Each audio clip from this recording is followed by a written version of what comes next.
Hi friends and relatives, అందరూ బాగున్నారా? నేను బాగున్నాను. మీరు అందరూ బాగుండాలని ఆ వారాహి అమ్మవారిని కోరుకుంటున్నాను. ఈ రోజు గుప్త నవరాత్రుల్లో 3వ రోజు. ఈ రోజు స్వప్న వారాహి రూపంలో ఉంటుందన్నమాట అమ్మవారు. కొంతమంది వైష్ణవ రూపంలో కూడా కొలుచుకుంటారు, కానీ ప్రత్యేకంగా వారాహి రూపంలో కొలిచినట్లయితే వాళ్ళకి భవిష్యత్తులో జరిగేది స్వప్నంలో దర్శనమిస్తుంది అమ్మవారు. అది స్వప్నంలో భవిష్యత్తులో ఫలానది జరగబోతుందని జాగ్రత్త పడమని కూడా చెప్తారు అమ్మవారు. శుభాలను అశుభాలను కలుగజేస్తున్నారు. ఈమెను రాత్రి దేవత అంటారు. అంటే స్వప్నవారాహి దేవత పూజ చేయాలంటే రాత్రిపూట చేయాలన్నమాట. రాత్రులే ఉపవాసం చేయాలి. అలా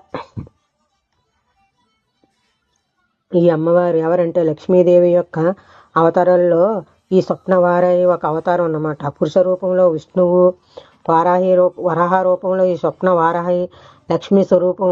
ఈ స్వప్న వారాహి అమ్మవారిని పూజ చేసేటట్లయితే అఖండ ఐశ్వర్యం కలుగుతుందన్నమాట. ధనం కోసం బాధపడిన వారికి ఈ 3వ రోజు చేస్తే ధనప్రాప్తి కలుగుతుంది.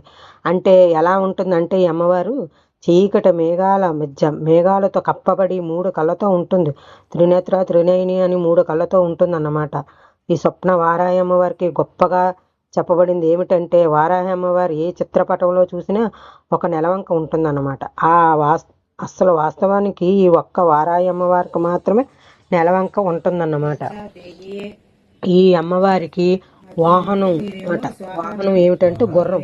ఇక్కడ ఎందుకు పురుష రూపంలో వారాహి, స్త్రీ రూపం వారాహి అన్నారంటే విష్ణు అవతారం ఉంది కదా. ఇక్కడ వారాహి రూపంలో విష్ణువు ఏం చేశాడు?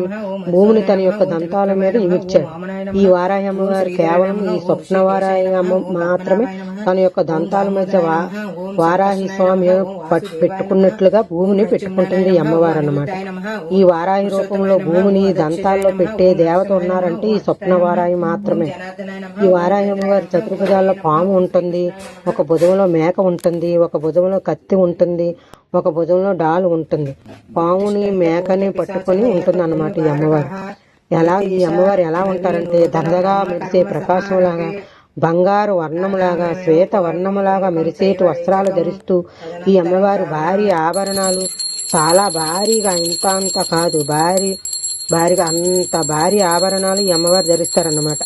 ఇక్కడ స్వప్నంలో ఈ అమ్మవారిని పూజ చేసిన వారికి స్వప్నంలో భూత భవిష్యత్తు వర్తకాలంలో కూడా తెలియచేస్తుంది ఈ అమ్మవారికి హోమం చేస్తే శత్రువులను మన మీద కోపం లేకుండా తగ్గిపోతుంది అన్నమాట. ఈ అమ్మవారి పూజ చేసినట్లయితే మనం రోజు ఈ అమ్మవారికి ఏ విధంగా పూజ చేస్తామో ఆ విధంగా చేస్తూ ఇవి దానిమ్మ గింజలు, తేనె, చిలకడ దుంపలు, సలివిడి వడపప్పు, నువ్వు వండలు ఇవన్నీ పెట్టి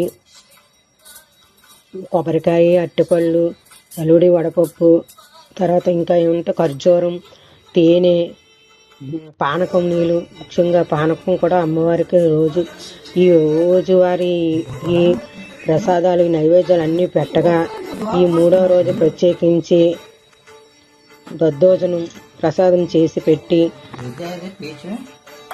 ఈ అమ్మవారిని పూజించినట్లయితే మనం అనుకున్న కోరికలన్నీ జరుగుతాయన్నమాట.